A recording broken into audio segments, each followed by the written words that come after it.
ನಮಸ್ಕಾರ, ನೆಕ್ಸ್ಟ್ ನ್ಯೂಸ್ಗೆ ಸ್ವಾಗತ. ನಾನು ಪ್ರೀತಿಕಾ ಬಂಗೇರ. ಕುಮಾರಸ್ವಾಮಿ ನನ್ನ ವಿರುದ್ಧ ಟನ್ ಗಟ್ಟಲೆ ಸಾಕ್ಷಿಗಳನ್ನ ಇಟ್ಟುಕೊಂಡಿದ್ದಾರೆ. ಇದನ್ನ ಯಾಕೆ ಇಟ್ಕೊಂಡಿದ್ದಾರೆ? ಲಾರಿಗಳಲ್ಲಿ ರಾಜ್ಯಪಾಲರ ಬಳಿ ಕಳಿಸ್ತಾ ಇಲ್ಲ ಯಾಕೆ?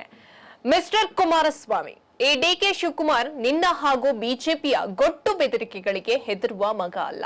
ನಮ್ಮ ಕಷ್ಟ, ನಮ್ಮ ಶ್ರಮ, ನಮ್ಮ ಬದುಕು ನಾವು ಆಸ್ತಿ ಮಾಡಿಕೊಳ್ತಾ ಇದ್ದೇವೆ. ಅದರ ಸತ್ಯಾಸತ್ಯತೆಗಳನ್ನ ಸರ್ಕಾರ ಪರಿಶೀಲನೆ ಮಾಡಲಿ.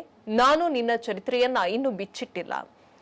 ನಿಮ್ಮ ಅಣ್ಣ ತಮ್ಮಂದಿರ ಆಸ್ತಿ ಎಲ್ಲಿಂದ ಬಂತು ಎಂಬುದನ್ನ ನಾನು ಇನ್ನೂ ಬಿಚ್ಚಿಟ್ಟಿಲ್ಲ ಎಂದು ಡಿಕೆಶಿ ಅವರು ವಾಗ್ದಾಳಿಯನ್ನ ನಡೆಸಿದ್ರು. ಬಿಜೆಪಿಯ ಚಂಗ್ಲು ನಿನ್ನ ವಿರುದ್ಧ ರಾಜ್ಯಪಾಲರಿಗೆ ದೂರನ್ನ ಕೊಟ್ಟಿದ್ದಾನೆ.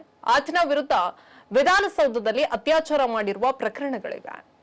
ಎಲ್ಲವೂ ಸಾಬೀತಾಗುತ್ತವೆ. ಆತ ಆಡಿರುವಂತಹ ಮಾತುಗಳು ಸಾಬೀತಾಗಿವೆ. ಈಗ ನಾನು ಅದರ ಬಗ್ಗೆ ಚರ್ಚೆ ಮಾಡೋದಿಲ್ಲ. ಭ್ರಷ್ಟ ಬಿಜೆಪಿ ದಳದ ವಿರುದ್ಧ ಹೋರಾಟ ಮಾಡಿ 2028ರಲ್ಲಿ ಸರ್ಕಾರ ಅಧಿಕಾರಕ್ಕೆ ಬರಲಿದೆ ಎಂದು ಡಿಸಿಎಂ ಡಿಕೆ ಶಿವಕುಮಾರ್ ಅವರು ವಿಶ್ವಾಸವನ್ನ ವ್ಯಕ್ತಪಡಿಸಿದರು. ರಾಜ್ಯ ಹಾಗೂ ದೇಶದ ಜನ ಬೆಲೆ ಏರಿಕೆಯಿಂದಾಗಿ ತತ್ತರಿಸ್ತಾ ಇದ್ದಾರೆ. ಹೀಗಾಗಿ ರಾಹುಲ್ ಗಾಂಧಿ ಅವರು ಭಾರತ್ ಜೋಡೋ ಯಾತ್ರೆಯನ್ನ ಮಾಡಿದ್ವು. 2023ರ ವಿಧಾನಸಭೆ ಚುನಾವಣೆಯಲ್ಲಿ ನಾನು ಭವಿಷ್ಯವನ್ನ ನುಡಿದಂತೆ 136 ಸೀಟುಗಳನ್ನ ಗೆದ್ವು. ನಂತರ ಬಂದ ಉಪಚುನಾವಣೆಯಲ್ಲಿ ಚನ್ನಪಟ್ಟಣ, ಶಿಗಾಂವಿ ಹಾಗೂ ಸಂಡೂರ್ನಲ್ಲಿ ಕಾಂಗ್ರೆಸ್ ಗೆಲುವನ್ನ ಸಾಧಿಸಿತು. ಈ ಮೂವರಲ್ಲಿ ಜನ 2 ಕ್ಷೇತ್ರಗಳಲ್ಲಿ ಮಾಜಿ ಮುಖ್ಯಮಂತ್ರಿಗಳ ಮಕ್ಕಳನ್ನ ಸೋಲಿಸಿದ್ರು.